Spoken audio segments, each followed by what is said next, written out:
Slate 10, take 1. This is a film about a school in a community. It was made by us at Hotwells Primary School during the summer of 1973 in Bristol. The film's centred around Hotwell's parents and the relationship they have with their children's school. My name's Dave Robbins. Mine is Ivan Thorpe, and we've called the film All In Together. There is, for most people, no place now other than such a place as a school, which they share in common. All in together, girls, this fine weather, girls, when it is your birthday, please just pound. Hotwells is different from lots of other schools because it's such a small community with only one school that you get all the people come that you meet around all the time, whether in the shops or the people come here for their old age pension meeting or their bingo. And so they come and you know, it's somehow much more of a mixed community. Hotwells is probably unique for its diversity of lifestyle, which means, I think, that the children are instilled with a sort of general tolerance and acceptance of every sort of person in every sort of life. The general atmosphere of the place seems very warm and friendly and sympathetic. All the staff, particularly the headmaster, are very keen to involve parents in the school and see the school as being a community. And they do quite a lot of work with people who aren't actually parents. For example, the elderly folks who are around are gathering very involved. And local people generally are often drawn into the activities of the school.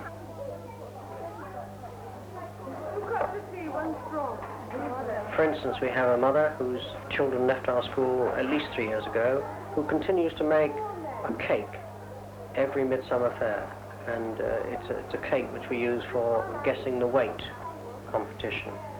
Without asking, she says, well, would you like a cake? And of course we say yes. One of the teachers made gingerbread men, and they're lovely because the children have helped make them in the class, and the whole school, the 2 days before the sale, actually smells lovely with the, you know, the gingerbread and little things like that, and sweets. Do you want me to do the orange? Yes, I'll do the orange. I should have had another teaspoon. Go on, I'll leave you to do the jams, and I'll put these over. right. Always seems as though the people that's most busy, they seem to be able to give most of their time. People like Mrs. Price, has got a large family, you know. They all seem to be there, ready to do something, when perhaps there's people that really could give more time to the school, and it's got more time to give. They're never there so much, you know what I mean? Yes, I do. My husband says I do enough. Yeah. But beforehand, you talk about, we'll have 3 or 4 on that stall, and then you can relieve each other and go to have a cup of tea. But on the actual, it's just about an hour, hour and a half, which is very, very busy. And all these plans, you're just left. About sort of an hour before the school fair is due to start, it looks as though nothing's going to happen at all. Nobody's there, the stalls aren't set up, and the handful of people that are there are going to yes, and you think it's all going to be a flop. And suddenly, it all happens. It's incredible, isn't it? About 2 minutes before, people just swarm through the doors and the jumbles flying everywhere.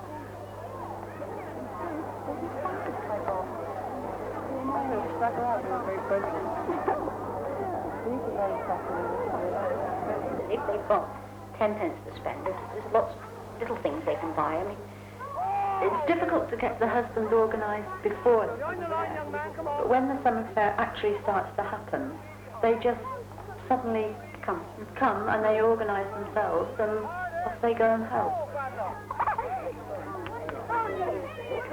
The whole school, to me, is the atmosphere. The fact that parents come in all the time, and that there's no feeling of, well, I shouldn't come in, or I'm not welcomed here.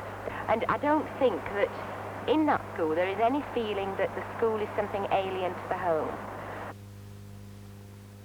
I don't think it's a bad thing that this school is used so much, you know. It shouldn't just be used from 9 to 4.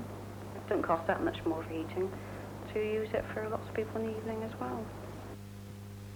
First of all, I open the school up from 7:15 in the morning, and it's open until nearly 6 most nights. But then about an hour's break, and I start again in the evenings. It's every evening of the week. We have different activities. And Saturday morning as well. That's regular. 35. 1, 2, number 12. 4, 9, 49. 7, 0, 7, 4, 8.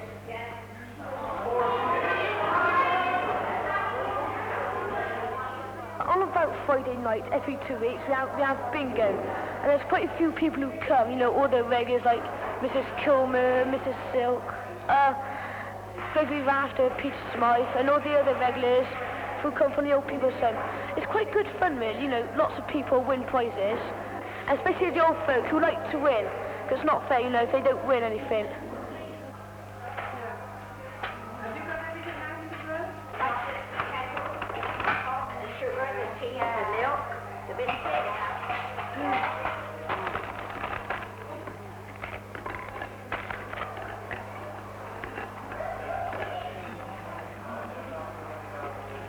If there's anything on at the school, Mr. Reese invites us up to it, and he'll sometimes put on a film show for us, and he helps us, you know, in different ways. In fact, at Christmas, he took us all to the Hippodrome, which was very kind, because, as I said, he need not have done it, need he, may I?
I've got one person on the staff, and she does get a bit upset from time to time because she's really devoted to her cleaning, you know, and when her polish floor gets dirty, she has had a cry before now. It is a bind as a caretaker sometimes, because obviously, you know, they're walking over your clean floor, and there isn't a lot of time to do cleaning and get it dried before the next session. As a parent as well as a caretaker, I'm able to see both sides of it, because holiday school and these things that happen in family school, it helps me because my children can go to these things. But as a caretaker, of course, it involves a lot more work, a lot more cleaning. I'm afraid Hotwells School will never look like a palace because it's been used far too much. It's not for the want of cleaning, but it's just for the want of polishing, I think. Schools are purpose designed for the use of children. If you think in terms of the number of children who go home at 4 o'clock, some of them have to play in the street until their mum comes home at 5 o'clock. Some have homes where they can go and perhaps watch television until it's tea time. But few of them have homes where all these facilities and equipment is available for them to use. And yet we lock school away at 4 o'clock. Mummy isn't in on Thursday evening. She comes home late because about 6 o'clock she works at a shop on my little phone. So it's lucky that we can stay at family school. She works in the a hospital. So is it good for you that you can play at family school now? Yes, because Mummy can stay at work longer. We live in a flat and it's very small. And there's only a bedroom, kitchen. Well, in nothing. She doesn't like the place messed about, so she tries to keep it tidy. So I have to go outside and play. Nearly every time when a child starts painting or drawing something, he makes a mess, and by the time Mother's finished cooking for the day, cleaning up, going shopping, looking after the baby, getting the husband's tea ready, just in time for cleaning up. Mothers want to rest and talk to the husbands. The child, well, then naturally feels left out. And play school, well, helps the child, you know, to learn like. Well, I think it's important to be able to go into school because it means you get used to it and you get used to being away from your parents. But if without it, you know, you just have to play in the streets unless you've got a big garden or something. They've come up to the Brandon Hill to ramble instead of summer school. Mr. Bayer brought us up.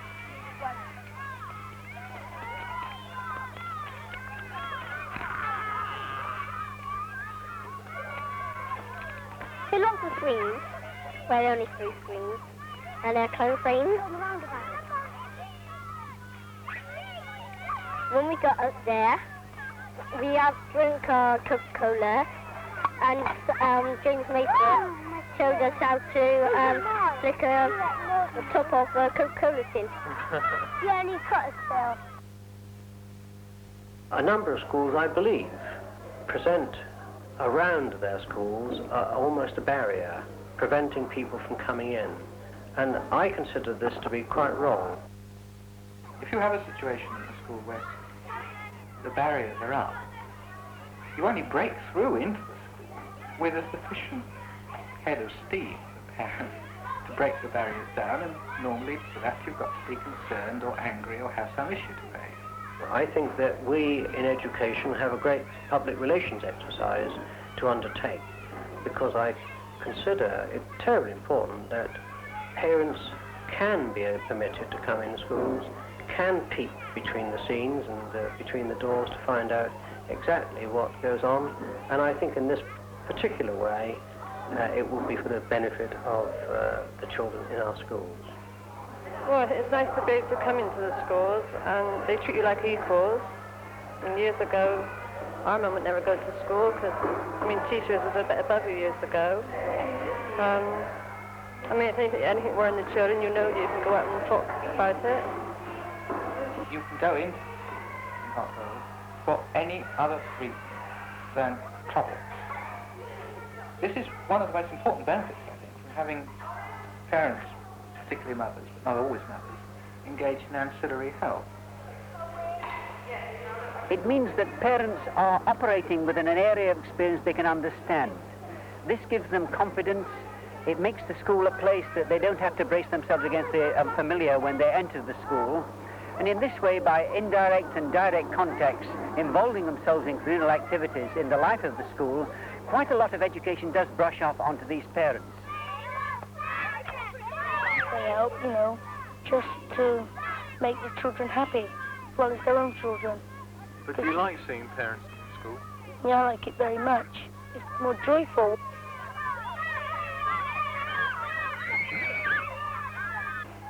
When my son was at the school about 6 years ago, a circular went round asking for someone to help with the school library, and as I'd worked in Bristol Public Libraries before I was married, I volunteered my services. Quite a lot of the books are very old-fashioned, so my first job was to sort them out, make a sort of catalogue of them and get them on the shelves in some sort of order.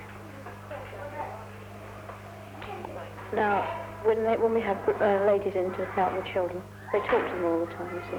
I talk to them as well, but I mean, they get more individual attention in small groups, which you can appreciate. And when you see them in a group in the classroom, you see those sort of different sets of relationships, and you see your own child's sort of ways of reacting in a situation which normally you're outside of, and obviously he's different within that situation. And I think that, I mean, this I have found particularly helpful in understanding if something does upset him. And if we look at it from the children's point of view, they model themselves on adults. What sort of adults do they have to model themselves off in many schools? Headmasters and headmistresses and teachers who keep parents at a distance. Here they're seeing that their teachers and their parents have a shared responsibility in the education of their children. Education today must not be in isolation. We as teachers have a duty to ensure that education is related to the life of a child outside of school. Parents have a right to insist upon some influences from the outside world being brought into the school.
There must be millions of working class mothers who have to go out to work as part of the way of life of their families. And it's quite unrealistic for us to say that a mother's place must be in the home during long holidays. We in the school have thought in terms of attempting, in a very small way to begin with, of introducing some form of holiday activity for children. It's very good, actually, a holiday school. There's lots of things happening. There's art sessions and woodwork and nursery, everything you can imagine for the nursery. Yes, would you want some yogurt, please? Yogurt? Yes. That's with pee-pee. And the battery. The battery, that's another 2 pee-pee. Lots of den building down on the green. Lots of great big planks of wood and tin, great big boxes and things like that, you know, arrives on the scene. And the children love that, these big boxes. Most days we were catering for between 120 and 150 children. They go swimming and they play there. They can play on the apparatus. I done some pottery and I went on the pulley. I get a little nervous.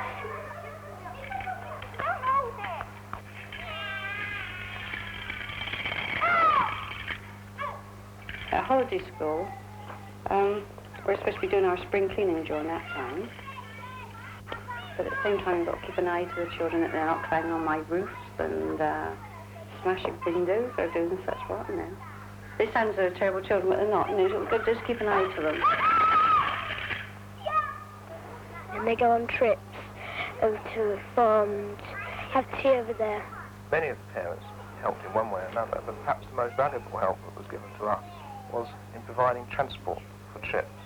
Many of our trips could not have been carried out without the parents ferrying children to and from the holiday school.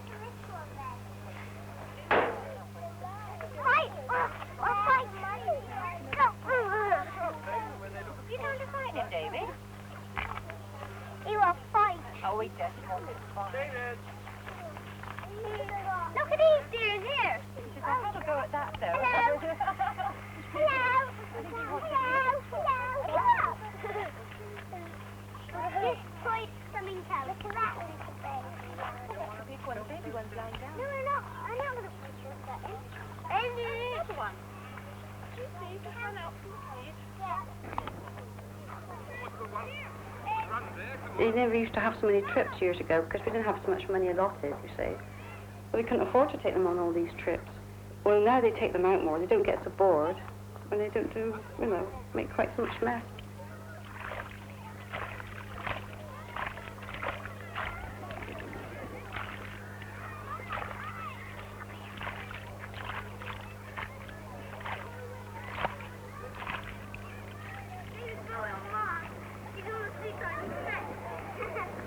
I went to a pebble beach and we found a cormorant.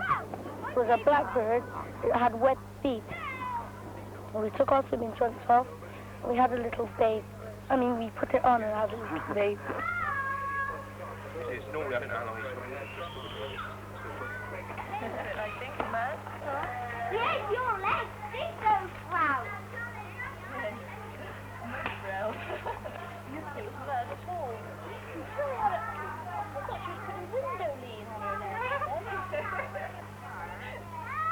Children do need places to play, and when we consider that schools are purpose designed for use by children during term time, there can be no better place, no more ideal situation than a school for them to use during the holiday. No one do it! No one can do it very well, can it? And so if we then open our schools during holiday periods for use by the community or by children, I think that this would represent a greater degree of resourcefulness than at present. He's very often asked what the attitude of the caretaker is, and they're very surprised to think the caretaker really is quite happy about the whole idea. The atmosphere of the school is good because most of the children enjoy coming here, but when you can't have one in the I don't think it's not a very rigid working atmosphere. Yesterday we were playing down the park and my friend Jessica came down with this pigeon which had a broken wing, and then we thought that we would bring it up to school because we thought it would be lonely to keep it down my house with nobody to look after it and like that. Well, when we was in school we left it in the classroom, and well, it got really upset in there, you know, it was very lonely and it started to be miserable there, so we thought that we would take it out in the playtime. So we brought it out, and my friend Gaynor, she brought a bottle of milk. So we gave the milk to the bird, and he started to drink it. When we had our dinner, after our dinner we came out, and we found that the bird was starting to drink the milk and eat the bread. When I was at school, it was totally different. We had to work all the time. And I agree with free expression to a certain extent, but not free expression as much as they get at Hotwells. I think they could have a little bit more work, not so much play. Here with me I have some shells. They are quite rare. Some of them are hard to find, some of them are not. Lauren Gray found a mermaid purse where you can find little baby squids. I like the old-fashioned type of teacher, what do you call him? Mr. Barnard, yes, I mean, he was my teacher at Hotwells. Yes, and Mrs. Mildred. There is some teachers there now who fit this type. I don't say they're old-fashioned in their ways, but it's the method, the way they go about putting their teachings to our then our children. kids are different from us, though, aren't they? Yes, they are. They've got to be taught differently, presumably. I find they're all different.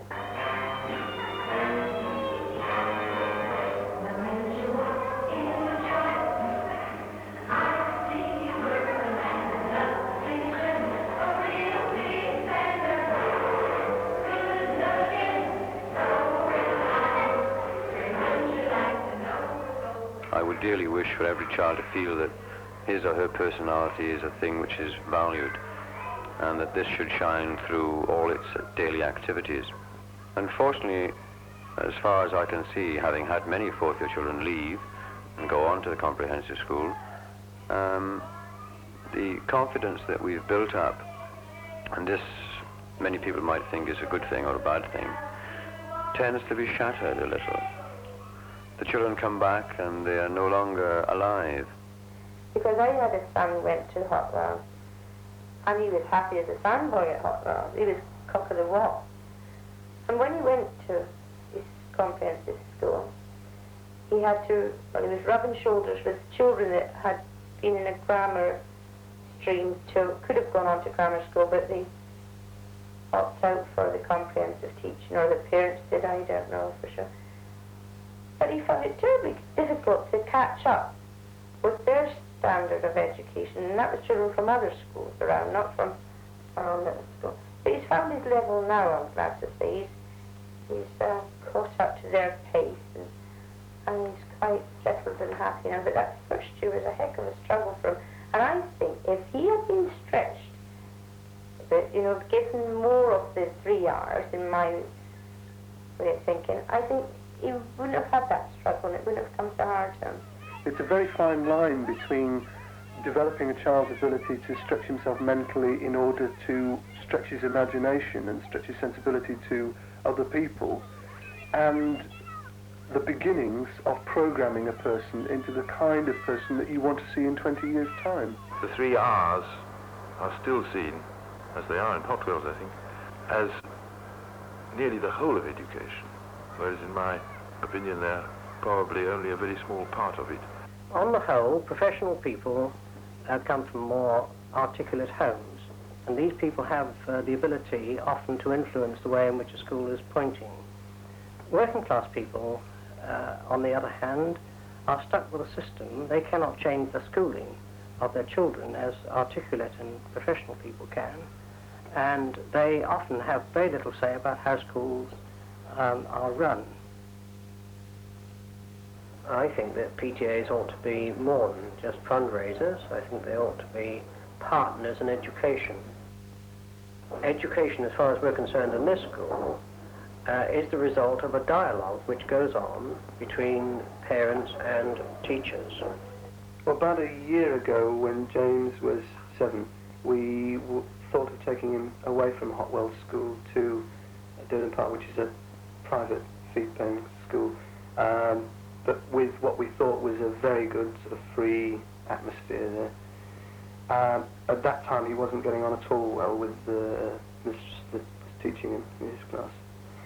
And the reason why we didn't was because after thinking about it, talking about it, we realized that all the approaches that we'd made, all the kind of disagreements that we'd had, we'd taken them as a couple to the headmaster, and we talked to him privately about them.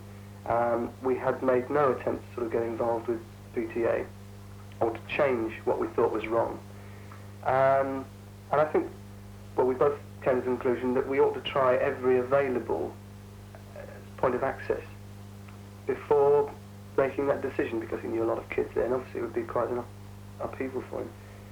And so we chose to keep him there, but we did ask the headmaster if he could be moved at the end of that term out of that class. We thought that was the minimum that we could ask. And I think afterwards we both realised that we thought it was the right thing to have done, because it just doesn't seem good enough, kind of throwing up your hands in horror at the system.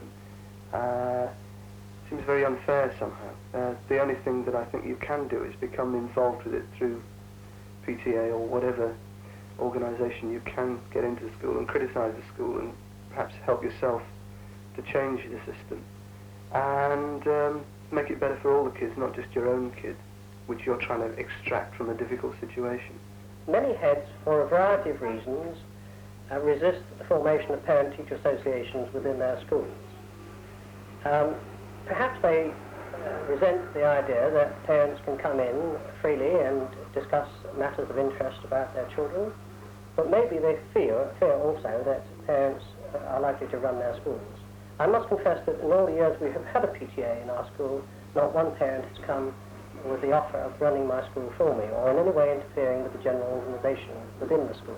I think one of the most important things of the PTA committee is that we're an easily accessible channel for parents that would normally be nervous to approach the staff with their problems. So therefore they tend to come to us. And we can either go directly to the staff with a problem, or else it's discussed at the next PTA committee. My name's Patrick McGuinness and I'm a sociologist in education. There's plenty of evidence from government reports to show that when the school is open, say through open days, through PTAs, through talks with teachers, through demonstration lessons, the parents who tend to come are those whose children are already at an advantage, the middle-class parents, and the working-class parents don't come. One of the things I find most frustrating about the PTA is that the sense of guilt about it being middle-class predominated, which kind of tends to rip it apart from time to time.